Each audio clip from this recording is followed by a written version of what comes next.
Oke, kembali lagi di channel saya. Makasih buat kalian yang sudah nonton video ini ya. Kali ini kabar terbaru terkait M. Kodari. M. Kodari ada ngomong kepada politisi, kalau mau tangkap dirinya, tangkap dulu Amin Rais. Kita lihat video lengkapnya bagaimana. Sebelum kita ke video ya, bantu subscribe dulu channel saya, subscribe. Tidak tunggu lama, kita ke videonya langsung. Let's go. Saya ngeliat Bang Kodari dulu kan analis politik dari based on survey. Selalu analisisnya itu kan based on survey data segala macam. Tapi kadang belakangan beberapa tahun belakangan sering memunculkan bertolak belakang dengan persepsi publik yang pada umumnya, misalkan duet dulu Prabowo Jokowi, kemudian gagasan 3 periode. Ini kan di publik kan kok aneh-aneh gitu Bang Kodari. Dilihatnya ya, ini persepsi publik ya.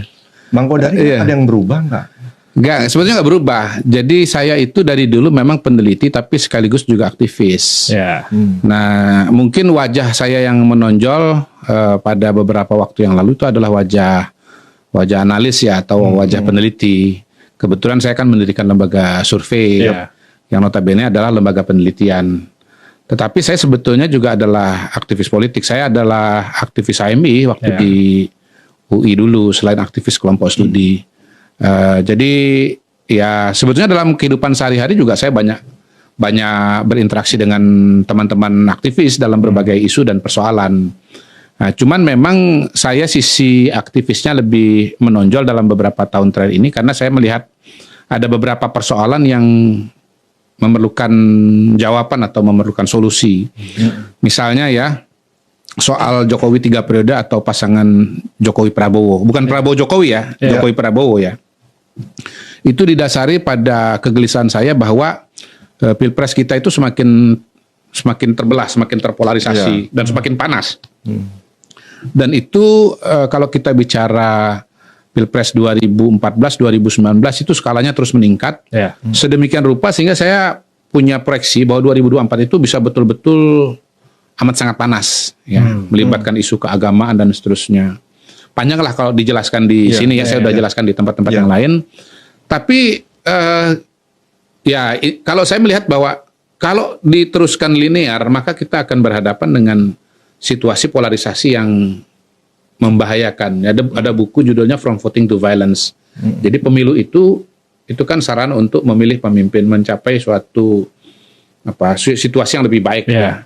Tetapi dalam beberapa kasus dia bisa menjadi kekerasan atau kekacauan. Nah, saya mengantisipasi ke sana dan ya buat saya solusinya adalah calon presidennya tunggal saja. Jadi tidak ada polarisasi. Calon tunggal melawan kota kosong. Nah, kalau lawan kota kosong nggak punya suku, nggak punya agama, nggak bisa pidato, nggak bisa omon-omon. Gitu. Sehingga tensinya akan turun.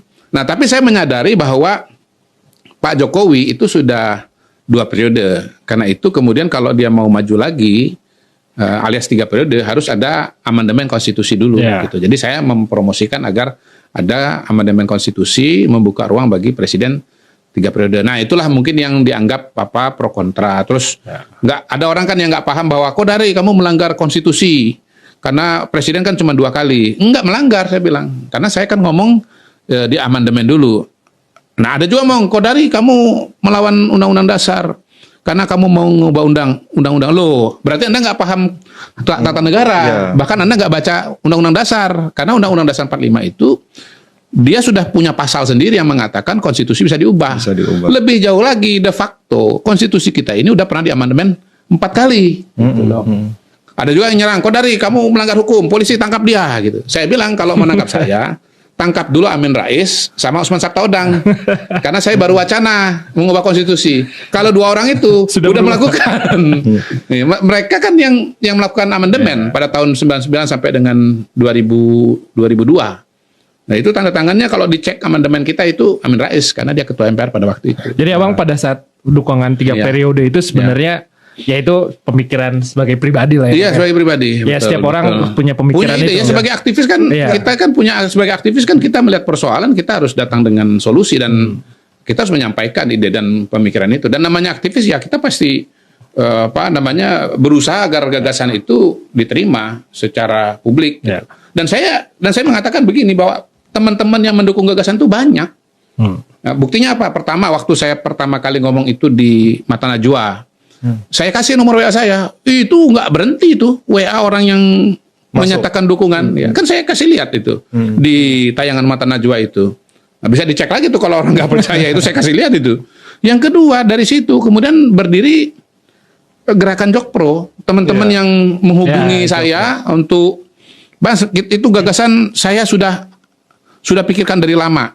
Saya setuju, tapi saya kan nggak bisa menyampaikan ke publik. Mas setelah menyampaikan kepada publik, ayo Mas kita kumpul-kumpul jadi gerakan betulan. Soal kemudian itu tidak berhasil mengubah konstitusi, itu hal yang lain lagi. Ya. Namanya juga perjuangan, namanya gerakan kan gitu kan. Ya walaupun kayak misalnya buat gue sih ya, gue nggak sependapat sama Bang Kodari. Ya cukup lah 2 periode tuh 10 tahun udah cukup. Tapi itu kan lagi-lagi versi gue. Misalnya kalau Bang Kodari sampai ada yang mau ngelaporin ke polisi, gue juga nggak setuju sih. Karena itu kan pikirannya Bang Kodari ya. Karena Bang Kodari juga punya dasar. Ya ini bisa 3 periode kalau memang ada amandemennya. Gitu. Ini saya kasih info ya, bahwa ada teman yang survei itu, kalau nggak salah indikator politik itu. Jadi pada tahap awal gagasan itu keluar, itu ketika ditanya dengan responden, ini mohon maaf kalau bukan indikator dan angkanya salah, itu 40% menyatakan setuju. Bayangkan loh. Di saat konstitusinya belum diubah, 40% sudah setuju. Bayangkan ya, kalau misalnya itu betul-betul diubah oleh MPR, menurut saya yang akan setuju akan jauh lebih banyak lagi, karena udah boleh kan. Karena akhirnya kan muncul tudingan-tudingan negatif, Bang. Bang Kodari nyadari misalkan, ini orderan ini. Menyadari banget. Pesanan ini. Menyadari banget. Tapi ya, memang kita punya, atau benar Bang itu? Enggak, saya memang punya ide dan punya gagasan itu konkret kok. Makanya saya bilang, saya punya argumentasi saintifik gitu loh. Misalnya kayak tadi buku From Voting to Violence, itu ada bukunya, buku lama itu. Dari tahun 2000 itu. Jadi bahwa pemilu kemudian menjadi kerusuhan, pemilu menjadi konflik, itu terjadi di mana-mana. Yang kedua, kita sudah melihat kan bibit-bibitnya, bagaimana perseteruan yang begitu keras 2014, 2019, bagaimana grup WA terbelah kan gitu kan? Grup keluarga. Grup keluarga terbelah gitu. Itu malah ketua Bawaslu itu yang sekarang, dia bilang, gua ini bingung, dia bilang, bapak saya mendukung si A, kakak saya dukung si B. Ya, Bawaslunya ya dia gitu. Tapi ternyata solusinya pakai 3 pasangan. Agak cenderung lebih adem sih Bang di 2024. Oh iya, ini adem. Kenapa? Karena 3 paslon. Dan sekali putaran. Dan Kodari lagi. Ini Mr. Q menyelamatkan bangsa Indonesia loh. Saya yakin kalau ini 2 putaran berhadapan di putaran kedua, kalau kita pakai angka sekarang ya, itu kan berhadapan Prabowo dengan siapa? Anies. Oh itu pasti mengerikan itu. Kenapa? Pasti isu agama akan muncul lagi. Bayangkan untuk seorang Jokowi yang Islam bisa muncul bahwa dia itu Kristen. Nah, sekarang Pak Prabowo memang beliau Islam, tapi ibunya Kristen. Kakaknya Katolik, adanya Kristen. Muncul gak isu agama? Pasti muncul, Bos. Yang kedua, paslonnya Jokowi lawan Prabowo. Ya, Jokowi calon Kristen, Prabowo calon Islam. Pak Prabowo kan nasionalis. Nah, kalau ini Mas Anies, HMI Bos. Keturunan Arab, pasti stempel Islamnya lebih kuat lagi.